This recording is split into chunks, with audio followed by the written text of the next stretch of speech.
the Sustaining Creativity podcast. I'm your host, Mari Riesberg. Over the past several years, I've combined my degrees in acting and somatic psychology to share my sustaining creativity techniques with performers. And now I've decided to share it with a bigger audience that includes you. I believe we are all creative, and this podcast is all about that. I'll be interviewing people from all backgrounds, ages, and creativity experiences to share just how creative we all are. Today, I'll be chatting with Peter Dazeley, photographer and author. Please enjoy Peter Dazeley.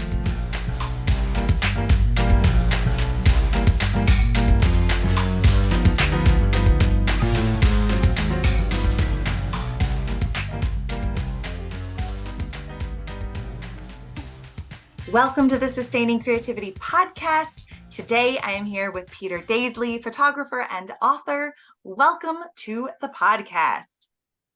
Thank you very much for inviting me, and thank you for your interest in my work. I am very interested and excited to chat with you about creativity and how it shows up in your life. But before we get there, if you wouldn't mind just taking a couple of minutes and letting our listeners know a little bit more about who you are and what you do. Great. I am a born and bred London photographer. I was educated in the 1950s and 1960s at a school called Holland Park in London, which was an enormous modern school of its time. It had 2,500 kids. It's now known as the Socialist Eton because of the people that went there. And it had amazing facilities, including a large swimming pool, 3 gymnasiums, woodwork, metalwork, engineering, technical drawing office, domestic science, language laboratory, and finally it had photographic studios and darkrooms. I was taught on plate cameras with plate negatives. Oh, wow. And I think the best thing to say is that photography found me. I was struggling hopelessly with dyslexia, though neither I nor my teachers knew. My form teacher kept a cane above his blackboard called Brother Sunshine, which he used to hit us with. I wonder now whether he enjoyed doing that. Heaven above knows. And in the Easter holidays when I was 15, I saw an ad for an assistant photographer at an advertising studio. Mm-hmm. And so at age 15, I go along for an interview with my mum. They give me a job, and I never go back to school again. Wow. And in my first job, we did print logos from glass plates for it to go on ads. So it's in a tiny speck of time that we've gone from glass plates to digital photography. And working in the studio with me were lots of fantastic, talented people like illustrators, airbrush artists, paste-up artists, typographers, hot metal typesetting, hand lettering artists. You could literally see the talent dripping off their fingers. Yet sadly, all of that is now gone and replaced by Mac computers. The world has changed, and if that's not bad enough, AI is doing the best to completely revolutionize the world, good and bad. Absolutely. Oh my goodness, what a journey you have been on. And my goodness, I love that photography found you, and getting a job at 15 and never having to go back to school. Sounds like... Well, I mean, it was a wonderful experience, but who knows what I might have done if I'd have gone to university, heaven knows. But I mean, I struggled with spelling. We used to have dictation, and I could hardly ever, I didn't know whether it was an A or an I or an E. And quite often, even I couldn't read my own handwriting. I just put a little squiggle, not knowing which letter. So I mean, it was a real struggle. Yeah. Well, but now it's all changed, because now I consider dyslexia as a superpower, and we should encourage kids to embrace it.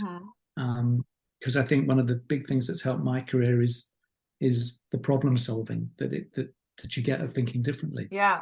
And a lot of kids are kind of put back because of that. But I think it's also, I have 2 kids that have got dyslexia, and the one thing that dyslexia are very good, they're very good at coping and covering. So it's not easy to tell. They'll add up in a different way from everybody else, but they'll find their own way of doing things. Yeah. So I mean, that's one of my missions in life, to try and encourage them. I recently gave a talk to my 12-year-old boy, so the first thing I asked them to put their hands up, and we had a whole load of kids put their hands up for dyslexia. And then I explained to them about problem solving, and obviously problem solving is like finding different ways of doing things. So I go into AI and I put in 3 words: school, talk, and dyslexia, and bang, I have 2 pages printed out immediately. Yeah. And for the fun of it, then my problem solving is to get someone else to do it. So I get kids to read it out. But then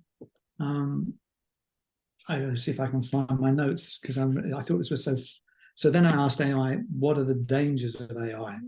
And worrying, the answer it gave to me was, there is a risk of superintelligence. If we are not careful, AI could become smarter than humans, leading to a situation where we lose control of technology, and could lead to an existential threat to humanity, as we could no longer influence our own destiny. I mean, heaven knows how many people's jobs will be taken by AI. So it is quite times. I mean, there's all sorts of exciting things. There are scientists in Japan that are showing people pictures, and then they're scanning their brains and producing pictures very similar, not perfect. There are other people doing research, getting people in a scanner to listen to War of the Worlds, and they're starting to actually be able to write what they're thinking. Wow. I mean, it sounds unlimited, and yet when I think about AI and creativity, I don't know that you could ever replace creativity, the process of creativity. Well, I mean, there are great things. I mean, things like observing scans for cancer. AI is 20% better than doctors are. I mean, there are all sorts of good things that it is going to bring to us. And we also have AI newsreaders already as well. So who knows what we can believe in the future. That is very true. Well, when you think of creativity, what does it mean to you to be creative? That's a quite difficult question. To me, I have lots of fun. Some of my advertising work, we're under pressure working with creatives and designers, and we have a budget and a layout that we're going to match. But my fine artwork, which is in my new book, Monochrome, is really kind of what I do for fun. So and the best thing I can do to describe it is I'm always looking for interesting things, people, or places to photograph. I mean, like, for example, one of my favorite pictures I've ever done was of my 12-year-old being born. So I'm in the Opera Theatre with at the head with my wife, and the idea always have a camera with you. So I said to the surgeon, "Could I take a quick picture?" And he said, "Hang on a minute, let me put the screen down." And I got 2 quick frames of my son's first breath. I mean, quite an awesome thing, a bit bloody, and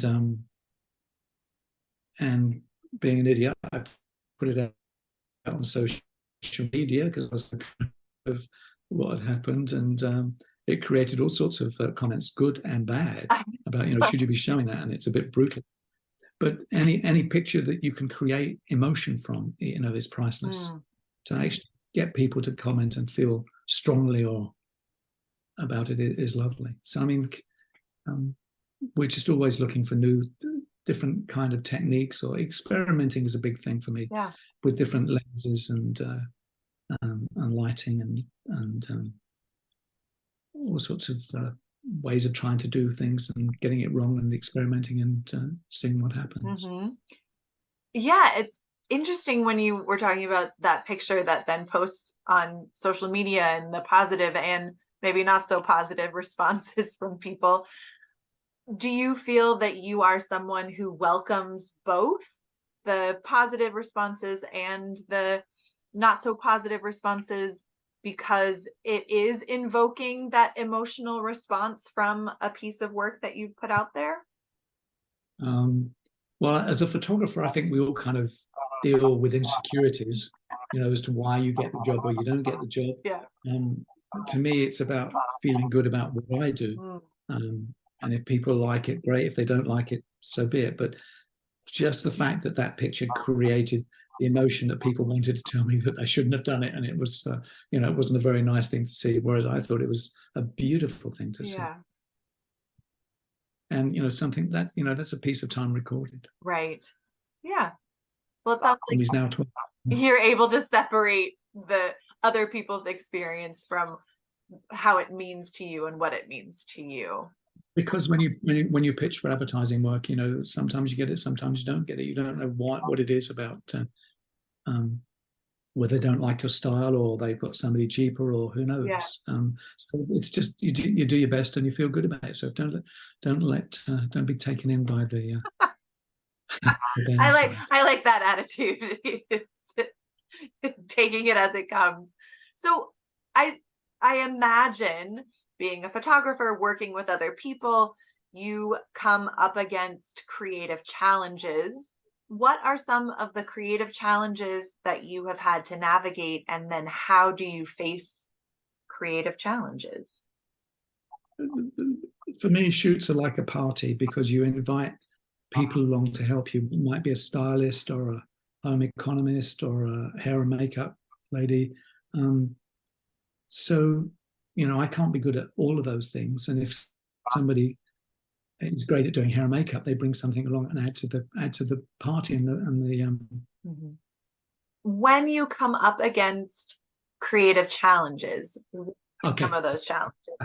So creative challenges. One of the things about a lot of the work that I do, I work with very great creative designers and art directors, and ever so occasionally, you're buying into their skill. I mean, there've been several occasions where I've been working on an advertising campaign, and I'm doing what they asked me, and I'm thinking, this doesn't look right at all. Why are we doing it like this? And then, sort of 3 months later, when the ad campaign comes out, you see how great it looks, and you go, wow, they've taken me somewhere that I would have never have got on my own. And so there are, it's working with other people and collaborating, not enforcing your opinion on everything. I mean, and learning. I mean, so that's a wonderful thing about what I've done in my career. Yeah. It's a great reminder of what collaboration can do and how collaboration can change a vision or an idea that you might have had and turn it into something that you never could have imagined. No, I mean, they get turned into award-winning campaigns. I mean, you certainly can't complain about that. But I have lots of people that I work with. The lady does my retouching for me. It's wonderful to sit down with her, and I'll say, "Can we do that?" And she said, "Well, let's do this." And how about if we do that? It's kind of lovely to have help. Absolutely. I know I appreciate having it as well. Now, I'm interested, having started a career at 15 in photography, what's your earliest memory of being creative? Well, as I said earlier about the fact that we work with glass plates, which are obviously very easily breakable things. It's just, I suppose it's all gone so fast, really. The whole idea of the years that I spent in a darkroom, getting my hands wet, printing and in the dark, and all the processing film and stuff like that. It's all gone. It's all in memory. Now with digital cameras, digital cameras are the most wonderful things. And beyond that, let's put an ad in for iPhones. iPhones are the most remarkable things. Yeah. With cameras, you can't send a picture anywhere with a camera. And if you shoot on film, then you've got to send it off to be processed. You've got to wait for it. Right. Digital cameras are just great. Exposures, mixed lighting, sharpness that you can cut yourself on. They really are amazing. Mm-hmm. But last Christmas, I was in Florida, and we were on the beach at Naples at sunset. Mm-hmm. And I was taking pictures. It was a lovely sunset, with a lovely, great feel. And I was taking pictures on my very expensive Nikon camera. And my kids were taking pictures on iPhones. And I have to say that the iPhones were taking much better pictures than the Nikon were. I mean, it's just amazing. There are in excess of 800 engineers working on the iPhone camera alone. Yeah. In a speck of time. In fact, I have a new iPhone, which is a 14 Pro, which shoots massive big files. So I should be shooting more on a phone. It's quite fascinating. If you're managing director of Canon or Nikon or Olympus, you probably are having trouble sleeping at night. They might be, for sure, with how everyone now has such a camera in their pocket. Yeah, I mean, that one of my big bits of advice to everybody is always have a camera with you. There have been occasions in my life where I've seen really amazing people or a thing. I didn't have a camera with me. Now that doesn't happen because I have a phone, and everybody has a phone. Right. You know, so we don't let things get away anymore. This is very true. I mean, you strike me as someone who is inspired by so many things, people, places, events that you see. But today or now in your life, who or what inspires you? I think that my new book, which comes out in October, Monochrome, is absolutely the opposite of AI. Mm-hmm. So my Monochrome book, it was the lovely Sam Landers of Trope, publishers in Chicago, who picked up on my work, came to London for dinner and agreed on the concept. The images were delivered within a month, as most of the images have been shot over the last decade. And then within a few weeks, it was off to the printer. So we're really waiting. I've actually just had my first book arrive in London. Oh. And it looks absolutely beautiful. My fine artwork is an ongoing journey of discovery, experimenting with different processes, lenses, techniques such as X-rays, mammograms, limited focus, anamorphic lenses, and solarization. Please stop me if you want me to explain anything. Okay. A lot of my work is a clean piece of paper, putting ingredients together, be it an object or a collaborative model, star, hair maker, and seeing what magic occurs. Or even might be a visit to Covent Garden Flower Market early in the morning to see what they brought in. I don't just want to take pictures, I want to create them. This led me to work with the father and son team of Paul and Max Caffell of 31 Studios in Gloucestershire, England, the foremost specialist in platinum printing in the UK. 31 Studios use French handmade watercolor paper, which is hand-coated with a palladium emulsion with a goat's hair brush. A huge, amazing skill that I'm buying into, being able to apply emulsion to a piece of paper without any runs or drips. The prints are made from a full-size internegative and contact printed. In the past, it would have been exposed by sunlight, but is now exposed by ultraviolet light. So the printer sits in front of it with goggles on, dodging the light and dark parts of the image to expose the negative. The print is in a solution of potassium haloxylate. Develop is instantaneous. Finally, the print is placed in a tray of warm water and agitated and removed as much of the developer as possible. This is a process that was found in the 1800s, so it's really taking photography back to its origins. Yeah. A lot of one of the things about working with a team like this is that you can push them and ask them to do different sorts of things. Part of a lot of the pictures in the book are solarized. It's where you kind of reverse the blacks to whites. Yeah. Man Ray worked with solarization after his muse. One of my favorite photographers, Lee Miller, was in the darkroom and a mouse ran over her foot. And she turned the light on by mistake and turned it off again quickly. And that was how that the solarization was reborn again. They discovered it by mistake. Oh and that features in a lot of Man Ray's work. What would you like to ask? I don't know whether I've explained that well enough or if it's straightforward enough.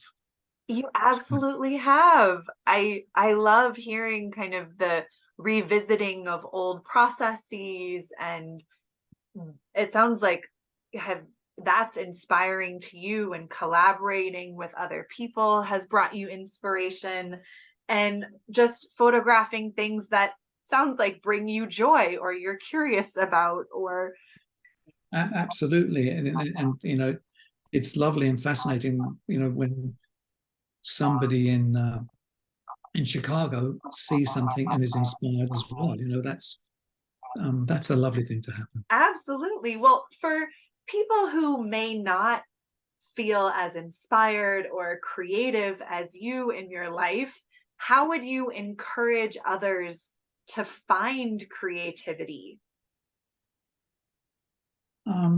Again, always have a camera with you. And experiment. You know, it's and progress. I love the idea, you know, that we should all take pictures and print them and sign and date them and put them up on the wall and be proud of them. I think it's a joy to use modern phones because they just deal with everything so easily for you, and then you can send it to people. Yeah. You know, it's like I know we had wonderful things like Polaroids, but once you'd got a Polaroid of did you just take them, there wasn't a lot you could do with it. And you know, and it's digital. One of the crazy things is, well, I mean, like Kodak. That's another funny story. One of the great blue chip companies of the world, who invented the digital camera, and then hid it in a cupboard because they didn't want to lose the sales of cameras, film, processing, and then kind of went kaput, went bust. The last I heard of Kodak was that they'd invented a smartphone far too late, and they were doing bitcoins. Yeah. But I mean, with any intelligence, they could have been Apple. But the management obviously thought they'd be better off sticking with film. And the thing about, you know, a lot of people modern, I guess it's a bit like going back to records again, that vinyl, that people are kind of keen on that. Whereas in reality, for me, it was always, you know, once you played it, there was always a scratch and a click, and it never quite same the sound. So it never quite same the sound again, the same again. And film is that some people seem to love the idea of actually shooting on film. And as I said earlier, you then have to wait for it to be processed. Plus, you also have the cost of the film and the cost of the processing and the cost of the printing. And then when they get a picture that they really like, the first thing they do is scan it, so it immediately becomes second generation. You know, whereas a digital file is just like a negative. It's a starting point with the most amazing opportunities. I've just upset a lot of people who want to shoot on film now. I'm sorry about that. But I love that kind of play with it, that as soon as you take a photograph on film and print it and then scan it, it that duplication, whereas with a digital copy of something to start. Well, things like film was never shot, but because we never viewed it in the same way that we would view a digital file on screen. So I don't really see it as, you know, the graininess of it. Also, years ago when we were working with transparency, you only had to be slightly out in under or overexposure, and it would be completely useless. Where the latitude of a digital file is just amazing. Yeah.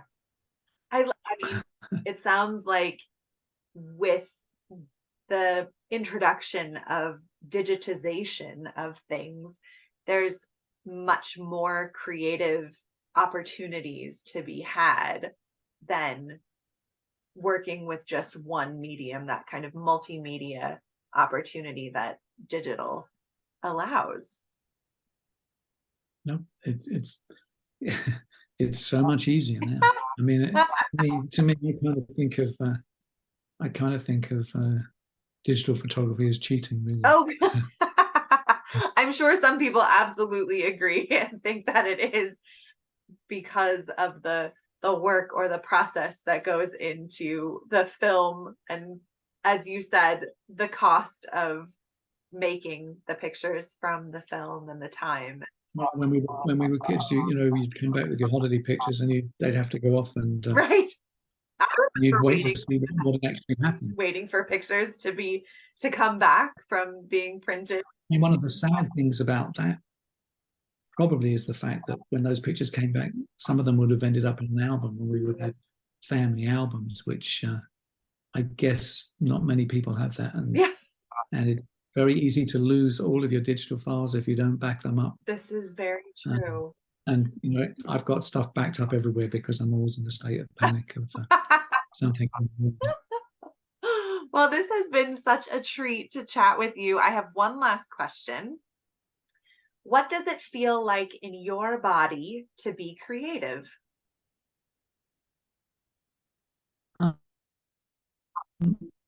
I'm 75 now, and I just look forward to going into the studio every day. I'm still working full time. I've still got a young family, so we've still got school fees and stuff going on. It's like being able to work at your hobby. Oh. So I'm blessed about it. Long way to keep my brain working hard so that we don't disappear with dyslexia, with this dementia or anything. Yeah, keep active and keep it working. Absolutely. Well, thank you for taking the time to chat with me. If people want to learn more about your work or your book that's coming out in October, where can they go to learn more? They can see my work at peterdazeley.com. And my new book, Monochrome, is available at Barnes & Noble's, Amazon, or any good bookshop, and it can be bought in advance because it's not out till October this year. Perfect. Well, thank you again for taking the time to chat with me. I have thoroughly enjoyed our conversation. It's been absolutely my pleasure. Thank you so much for inviting me. You are welcome.